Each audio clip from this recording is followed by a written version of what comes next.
Então, por que que o sangue é vermelho, pessoal? O sangue é vermelho por causa desse pigmento chamado hematina. Essa hematina ela é rica em ferro. Professor, você ainda não me explicou por que que é vermelho. Bom, porque eu só vejo ferro preto, professor. Eu só vejo ferro de outras cores que não vermelho. Bom, você já viu ferrugem, né? A ferrugem ela é levemente avermelhada. Isso tem um motivo. A cor do sangue, quando ela está rico em ferro, existe um espectro de luz que reflete apenas o vermelho. Absorve todos os espectros de luz, exceto o vermelho que é refletido para o nosso olho. E quando esse pigmento está ligado ao oxigênio, ele muda a sua forma, olha só. Enquanto está nesse formato aqui, ele reflete um pouquinho, o espectro um pouquinho mais claro. Na verdade, é porque o oxigênio está reagindo com as moléculas de hematina, mudando levemente a forma da hemoglobina, e aí o que chega é um espectro um pouquinho mais claro. Então, essa hematina ela tem tropismo. Alguém sabe o que é tropismo? Tropismo. Tem alguma coisa a ver com tropeiro, professor? Não, não tem a ver com tropeiro. O tropismo é como se fosse aquilo que atrai, é uma atração. Eu tenho tropismo por alunos interessados. Os alunos interessados têm tropismo pelo professor que dá aula boa. Então, o tropismo ele pode ser, por exemplo, um fototropismo, um tropismo pela luz. Pode ser um quimiotropismo, um tropismo químico por uma proteína, por ferro, por X, qualquer coisa assim. Tá? Pode ser um tropotropismo, ou seja, ele tem uma atração por certo tipo de formato ou terreno, enfim. Então, a hematina ela tem tropismo por O2 e CO2, ou seja, o O2 e o CO2 elas se atraem por causa das cargas elétricas delas, tá bom? Então, essa aqui é a molécula de hemoglobina. Então, a molécula de hemoglobina, né, que tem ferro do tipo M, olha só, M, o que é ferro M? É um ferro específico que só é encontrado em... Vocês não tiveram nutrição ainda, né? Também não. A nutrição é mais para frente. É um tipo de ferro que só é encontrado na carne vermelha, ou seja, só em proteína animal. Infelizmente, não se encontra ferro M em proteína vegetal. A gente tem que converter, né, quando a gente só ingere ferro não M, a gente tem que converter dentro do nosso corpo. O que precisa para converter ferro não M em ferro M? Precisa de muita vitamina C. Então, as pessoas que optam por ser vegetarianas ou veganas, elas têm que ingerir o triplo, né, às vezes, de vitamina C para poder, além de ter o sistema imunológico bem atendido, converter o ferro não M em ferro M para poder ser usado nas suas hemácias, né, nas suas moléculas de hemoglobina.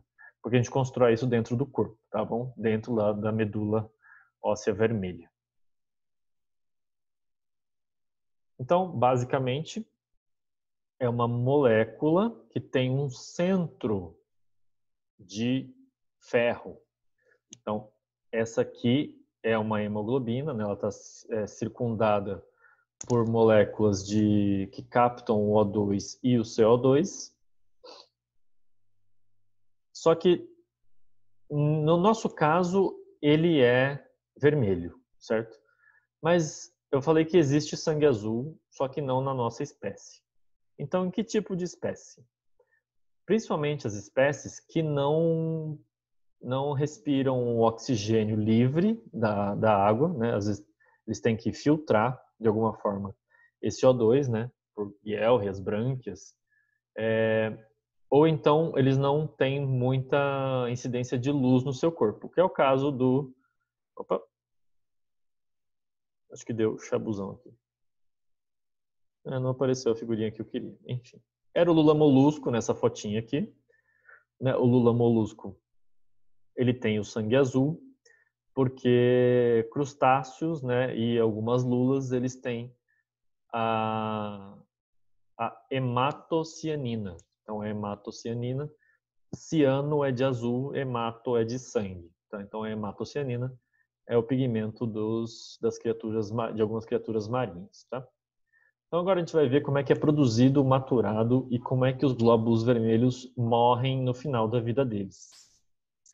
A gente já viu que eles são produzidos lá na medula óssea vermelha, certo? Essa medula óssea vermelha está sempre, principalmente nas epífises de ossos longos, né? Então, no osso esponjoso é onde fica a medula óssea vermelha, enquanto que a medula óssea amarela, ela apenas armazena a reserva energética. Então, a gente tem lá o hemocitoblasto, e agora eu vou repetir a pergunta que eu sempre faço. Hemo de quê? De sangue. Cito de quê? De célula. E blasto de quê? Lembra dos osteoblastos? Lembra dos condroblastos? Eu falei lá na aula de tecido conjuntivo. O que são os blastos? Porque a gente tem os blastos e tem os citos. Blastos imaturos. Perfeito, Bel. Obrigado. Então, hemocitoblastos são as células do sangue imaturas. Eles são, olha lá, ele é bonitinho, tem o dentinho, ele é pequenininho e ele ainda tem uma coisa muito importante que é o núcleo dele. Então, esse núcleo está servindo, e veja aqui o fundo, né? O fundo dele é a medula óssea vermelha. Então, esses aqui são os canais, né, que ele fica passeando lá até amadurecer. Do hemocitoblasto, ele vai transformando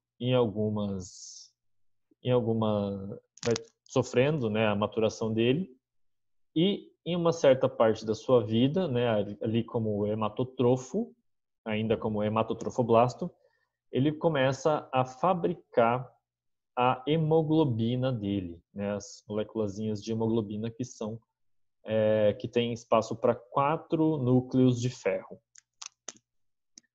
Continuando, ele vai sofrer a expulsão do núcleo e aqui ele é chamado de eritroblasto tardio. De novo a pergunta, eritro de quê? Eritrócito. De eritrócito. Então é eritro de vermelho, né? Então ele é um eritroblasto, ele é um vermelho imaturo tardio, ou seja, ele está quase amadurecendo.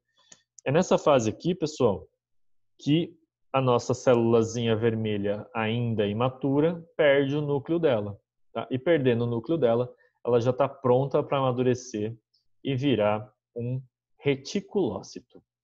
O reticulócito é um passo antes dele virar justamente a hemácia. O reticulócito tem esse nome, que veja que ele já parece bastante uma hemácia, ele só tem os retículos endoplasmáticos que sobraram depois da expulsão do núcleo. Eu não sei se vocês lembram lá de anatomia celular, se é que vocês tiveram alguma, se vocês lembram do ensino médio, o retículo endoplasmático ele está ligado à produção de proteínas, especialmente o rugoso. E para a produção de proteínas nós precisamos de duas coisas. Uma é um núcleo e outro um retículo endoplasmático. Então, depois da expulsão do núcleo, o retículo endoplasmático ainda fica, né, nesse eritroblasto tardio, que vai ser chamado de reticulócito devido aí a presença ainda de retículo endoplasmático rugoso dentro dele. E finalmente nós temos o eritrócito, que está maduro o suficiente para sair e ser feliz na corrente sanguínea e fazer o trabalhinho dele, que é transportar o O2 de lá para cá e o CO2 daqui para lá. Quanto tempo vive um bichinho desse?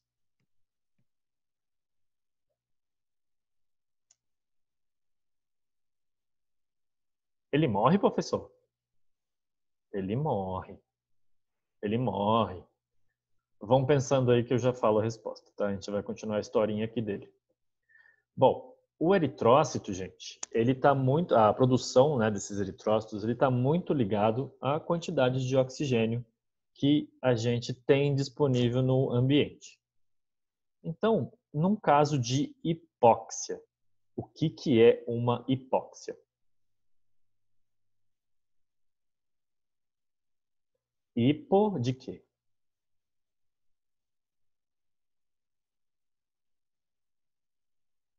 Hipo de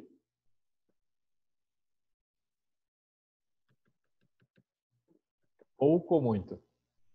Pouco. Hipo de pouco. E óxia tem a ver com o quê? Ox. Falta de oxigênio. Perfeito, Miriam.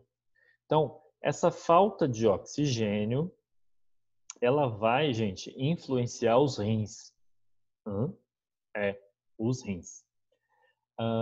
Quando existe uma baixa, né, uma queda no nível de oxigênio, o sangue que está transportando o oxigênio, ele passa o tempo todo pelos rins também.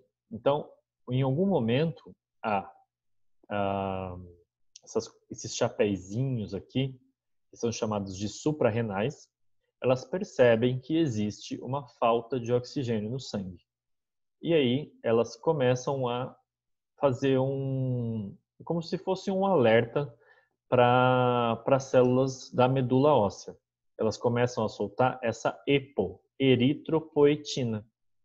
Essa eritropoetina, ela é o que estimula a produção dos glóbulos vermelhos no sangue. Tá?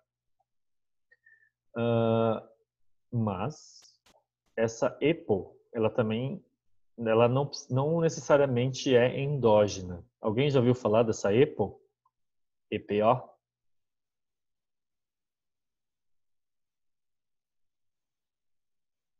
Quem aí é da Não. maromba? Alguém é da maromba aí? Não? Ninguém é da maromba? Não é possível. Sempre tem um, dois.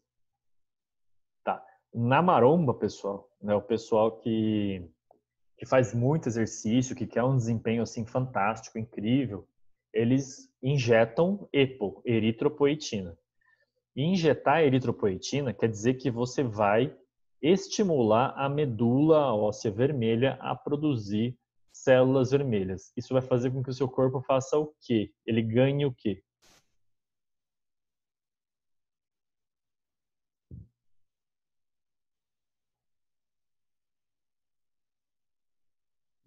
Massa. Perfeito, Isa. O cara que tem muito oxigênio disponível, quanto mais exercício ele fizer, mais ele vai ganhar massa. Ou então, se for um tipo de exercício anaeróbico, ele vai ganhar em desempenho dos músculos, tá? Ele vai ganhar muito mais na quantidade de oxigênio disponível para ele. Então, quando sobe o nível de oxigênio de volta, os rins, né, as suprarrenais, desestimulam ou então param de produzir EPO, né, a eritropoetina, e a medula óssea diminui a produção de glóbulos vermelhos. Então, o que os rins têm a ver com o pulmão? Tudo, tá bom? Tudo, basicamente. Vocês lembram de algum outro exemplo de produção, né, dessa eritropoetina no, assim, em algum outro esporte? Ah, ter que ir antes para fazer a aclimatação. Vai jogar no Chile, ter que chegar 10 dias antes. Natação? Não. Gente, ninguém joga Futebol? futebol. Futebol.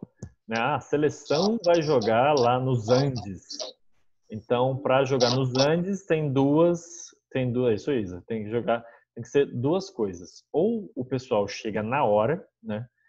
E aí o desempenho deles vai ser muito rápido, porque o sangue percebe a baixa de oxigênio instantaneamente e começa a produzir hemácia. E a produção de hemácia aumenta o desempenho assim fantasticamente.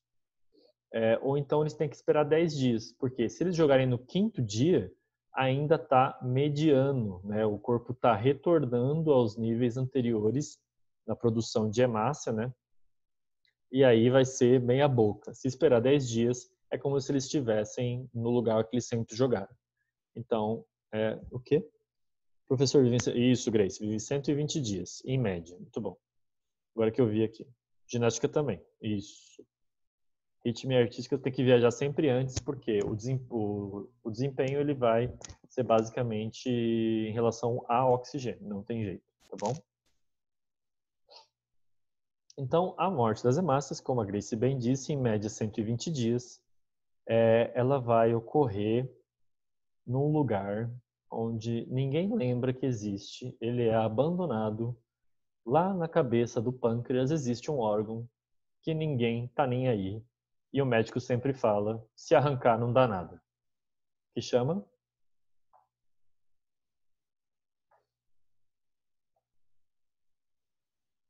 Que chama? O baço. O baço. Então, as células vermelhas já velhinhas, veja só, uma célula vermelha idosa, ela vai até o baço para morrer, certo? E como é que é a morte de uma hemácia? Esse cara grandão aqui, apresento a vocês, é um tipo de linfócito chamado macrófago. Viu que ele é branco? Então, linfócito. Linfócito ou leucócito, tá? Tanto faz.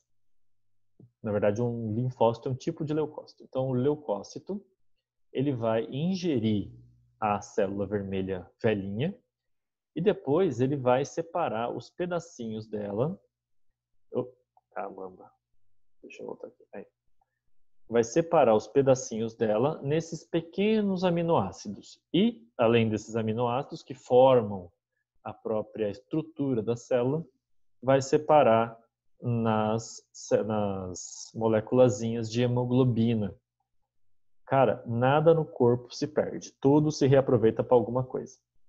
As hemoglobinas, como elas são feitas de ferro, né, elas têm que ser processadas para não dar uma toxicidade no nosso sangue, porque ferro livre é tóxico para o corpo. Então, essa hemoglobina ela é transformada pelo fígado em bilirrubina. Bilirrubina. Bilirrubina. Isso lembra alguma coisa?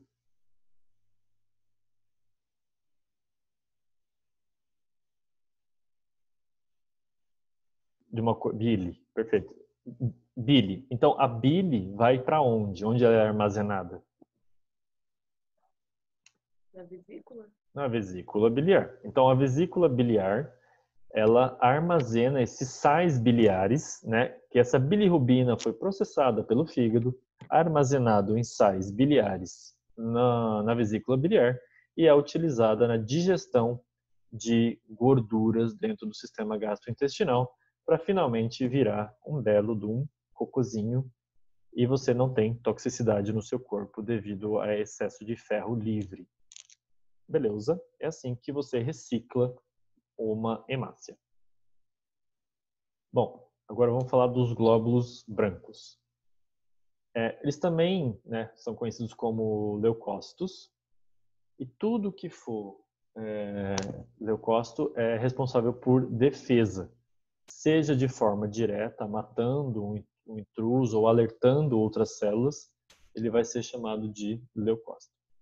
Então, essa imunidade, né, a imunidade na verdade ela pode ser chamada de resistência à infecção, porque ela é uma resistência de memória, o corpo sempre lembra daquilo que atacou ele. E eles podem ser granulócitos ou agranulócitos, ou seja, eles têm grânulos no citoplasma ou não. Eles têm no nosso corpo de 5 a 10 mil por milímetro cúbico de sangue. Tá? A gente tem também as plaquetas, tá? Que faz o controle de sangramento, né? Ou seja, hemostasia, hemo de sangue, estasia de parada, então parar o sangue. E ele fica entre 200 e 400 mil por milímetro cúbico de sangue. Então, esses aqui são os granulócitos. Um dos exemplos que tem aqui, a gente vai falar um de cada vez. eles são importantes em relação à defesa. Então, olha só. O neutrófilo faz fagocitose. O que é fagocitose, pessoal?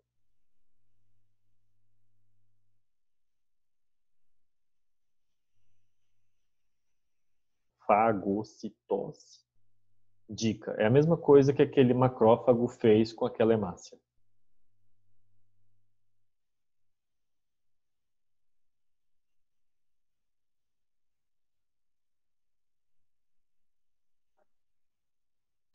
Ingere?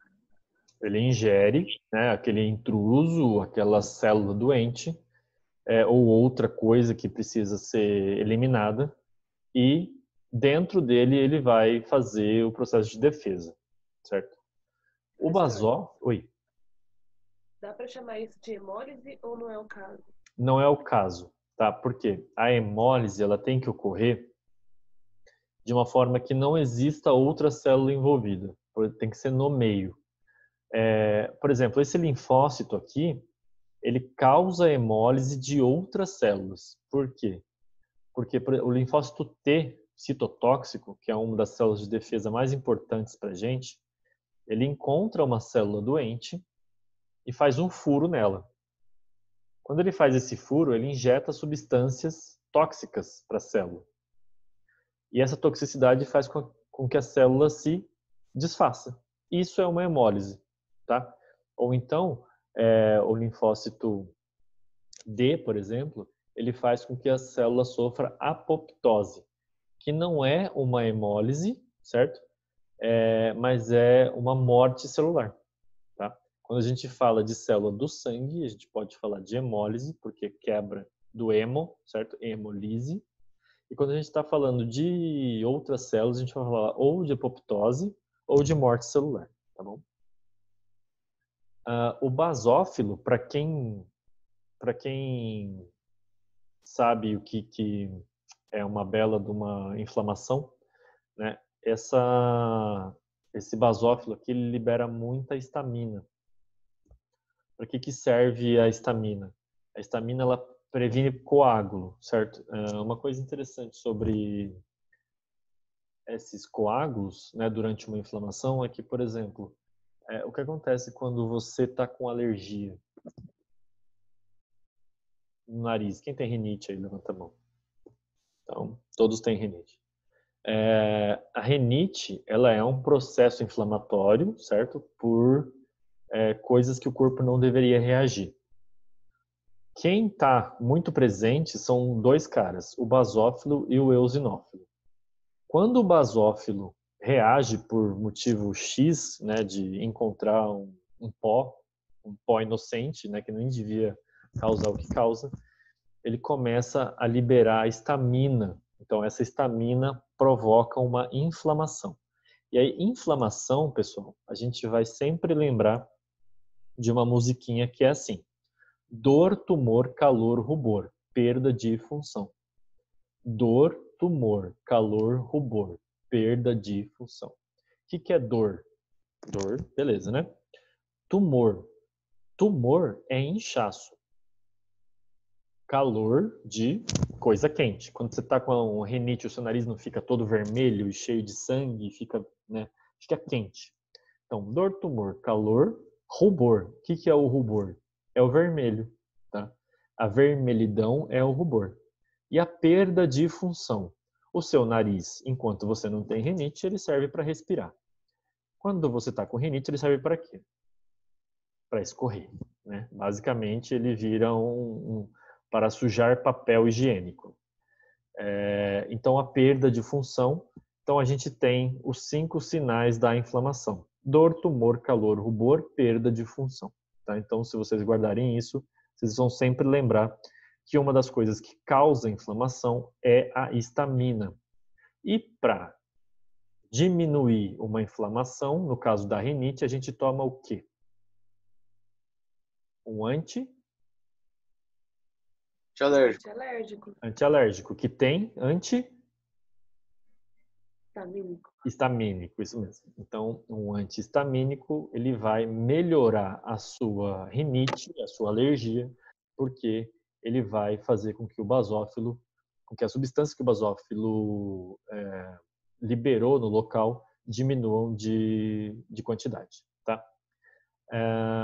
O eosinófilo, ele meio que tenta remediar essa alergia. Então, ele vai tentar reduzir a inflamação causada pelo basófilo, que é geralmente o primeiro cara que chega na cena da bagunça lá. Digamos, um prego enfiado no seu dedo, certo?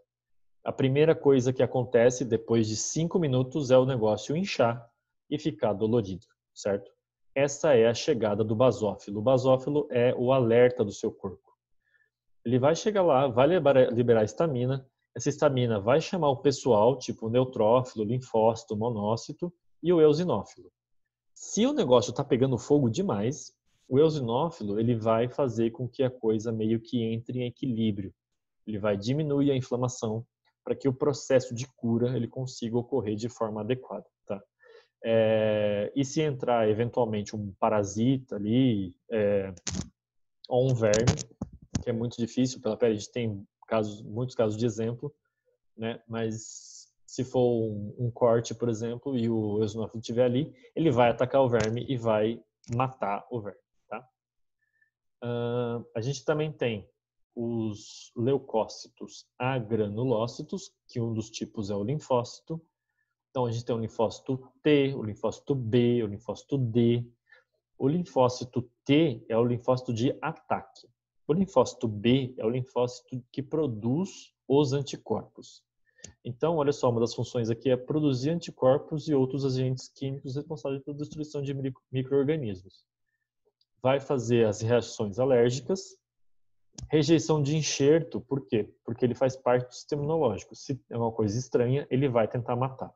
Controle de tumor, se a célula está estranha dentro do próprio corpo, ele vai destruir aquela célula. E a regulação do sistema imunitário. Quando a gente está com um tipo de doença, o número de linfócitos cresce absurdamente, né? Linfócito B, linfócito T, linfócito D, todos crescem. Só que eles não podem ficar lá para sempre. Eles têm que diminuir para criar a memória. E quem é que faz a destruição desse povo? O próprio linfócito T, tá bom? A gente também tem o monócito. Um exemplo de um monócito é justamente o macrófago, né? Que vai comer aquilo que está morto ali, o que está sobrando, e fazer toda a reciclagem daquilo que está ali.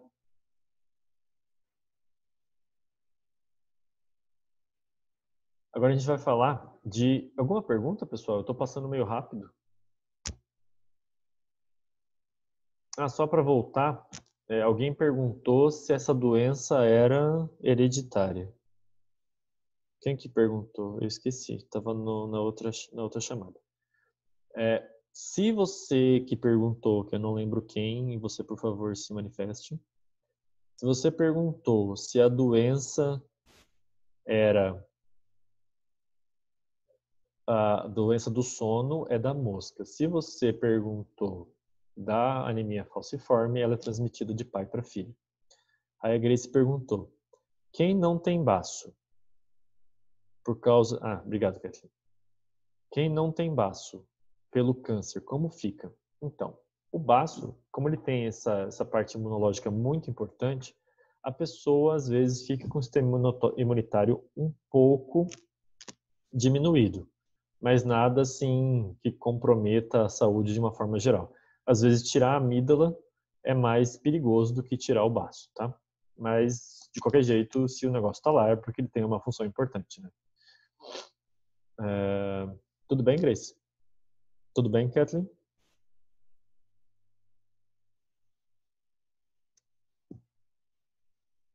Acho que tá tudo bem. Beleza.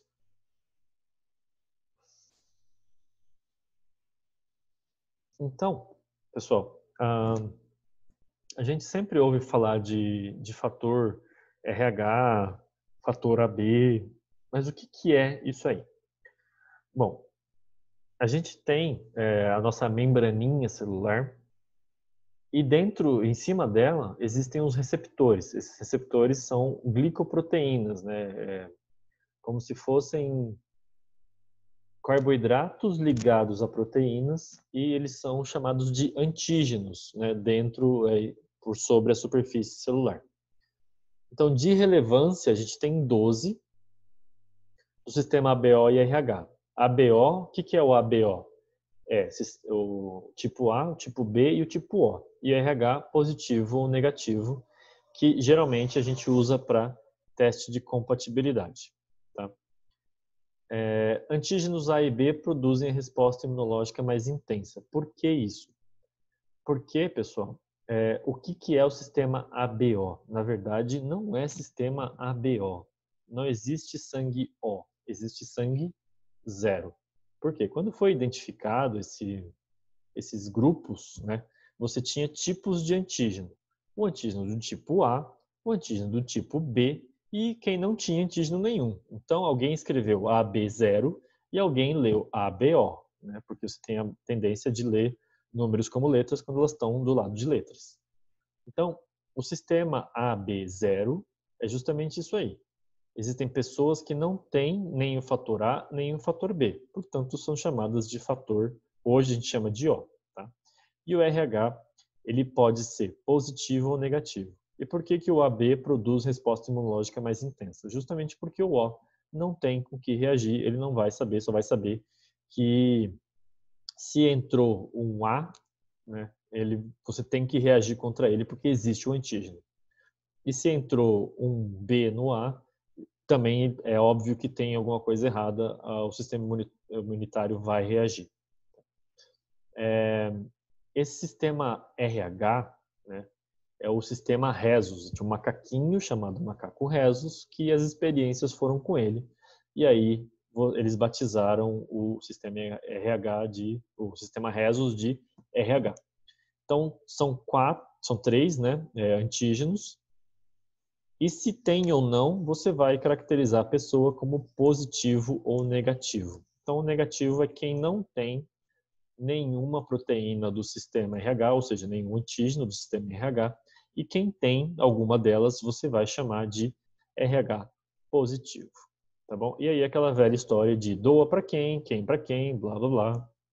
Então, olha só, essa é uma listinha aí básica de quem doa para quem recebe de quem morre. Não, aqui não tem quem morre. Então, por exemplo, se eu tenho um sangue zero, eu posso receber de quem? Eu só posso receber de quem é zero. Não posso receber de quem possui o antígeno. Então, eu só posso receber do O. Agora, quem é que tem os dois antígenos? O AB. Ele pode receber de quem? De todo mundo, né? Então, se ele pode receber de todo mundo, ele vai receber aqui, ó, o AB positivo, pode receber da cambada toda de sangue, de todos os tipos de sangue ele pode receber. E o sangue AB negativo, ele só vai poder receber, ó, AB negativo, B negativo, AB negativo e O negativo. Por quê? O sistema RH ele funciona da mesma forma. Você só pode receber se você for negativo de quem é negativo. Agora, se você for positivo e a outra pessoa não tiver outro tipo de sangue, não tiver nenhum antígeno, aí não tem problema, o sangue não vai reagir. Eu não vou entrar em grandes detalhes porque vocês vão fazer um trabalho bem legal sobre isso no futuro. Então vamos para frente nos slides. Bom, falando de coagulação. Qual que é o nome da célula responsável pela coagulação? Plaqueta, também chamada de trombócito, né? Então veja que nesse vaso houve um corte. Houve um corte e agora é necessário reparar esse corte. Ai, que medo. De quê, Andressa? Meu Deus. Esperando esse trabalho. Vamos ver como vai vir esse trabalho. Ah, relaxa. Relaxa que dá tudo certo. Relaxa que dá tudo certo. Então, houve aqui nesse vaso... Fez muito suspense. Muito suspense. É para criar emoções, Então, nesse vaso, houve, né, um corte, uma solução de continuidade e provavelmente o sangue está extravasando, está saindo lá pela parte externa do vaso. O que acontece é que isso não pode continuar, então os trombócitos, né, o corte em si, ele já expõe algumas fibras chamadas lá no nosso tecido conjuntivo que a gente viu, chamadas de fibrinas, né? Essas fibrinas ficam expostas, né? Elas são feitas de colágeno, de elastina, e essas fibras ficam expostas porque elas fazem parte, né, na verdade, da anatomia do vaso. E quando elas ficam expostas, os trombócitos, eles batem nela e reagem. Reagindo, a superfície desses trombócitos, dessas plaquetas, muda de forma e em vez de ficar bem soltinha, elas começam a ficar bem grudentas.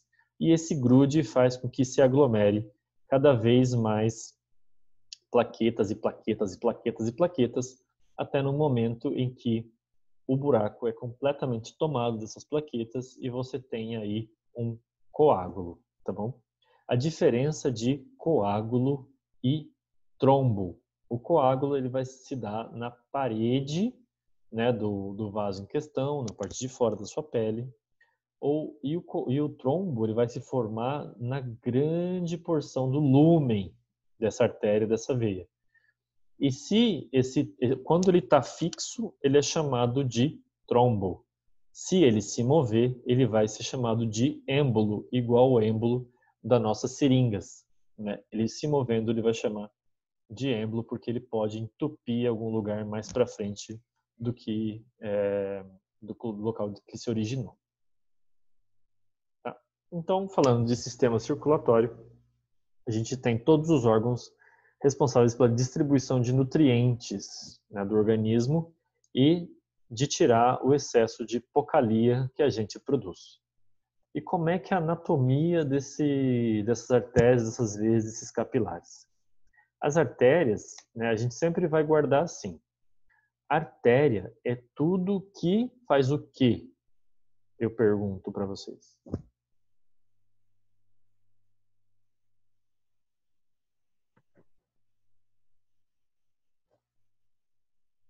Elas levam Vai. o sangue do coração para o resto do corpo, né? Isso. Em vez de falar assim, artéria transporta sangue arterial, né, e a veia transporta sangue venoso, a gente não vai mais falar assim.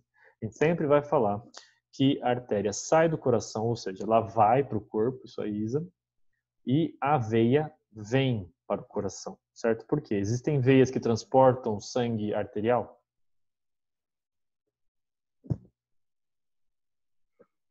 Existem, né? As veias pulmonares é um bom exemplo, a gente vai chegar lá. Vai finalizar de novo, prof. Beleza, ainda bem que vocês me avisam, gente, vocês são lá. Vamos continuar na próxima.